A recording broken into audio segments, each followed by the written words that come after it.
நண்பர்களுக்கு வணக்கம். நாய்கள் காப்பகத்திற்காக ஷெல்டர் போடுறதுக்கான எல்லா மெட்டீரியலும் இருக்குது. அது வந்து பழைய ஷெல்டரோட மெட்டீரியல்ஸ் தான். என் சின்ன தம்பியோடது. அவன் வந்து அதை பிரிச்சுட்டான். என்ன சொன்னான்னா, நீ இப்போதைக்கு அதை ஷெல்டர் போட்டுக்கோ அப்படிங்கிற மாதிரி சொன்னான். பட் என்னென்னா, அந்த ஷெல்டர் போடுறவங்களுக்கு கொடுக்கறதுக்கு அந்த பணம் 20,000 ரூபாய் என்கிட்ட இல்லை.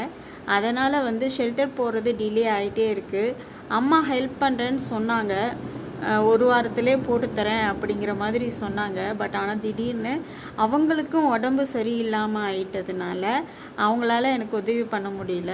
இதோ அந்த ஷெல்டரை பிரித்து போட்டுடலாம், கொல்லையில் கொண்டு போய் போடலாம் அப்படின்னு பிரித்து கிட்டத்தட்ட 2 மாதம் ஆயிடுச்சு. அங்கே லேண்டில் இருக்கிற டாக்ஸ்க்கும் இப்போல்லாம் வந்து ஃபீவர் வருது. கண்ணில் வந்து ஒரு மாதிரி டிஸ்சார்ஜ் ஆகிட்டே இருக்குது. எனக்கு ரொம்ப வருத்தமாக இருக்குது. உதவி பண்ணுறவங்க உதவி பண்ணுங்கள் ப்ளீஸ்.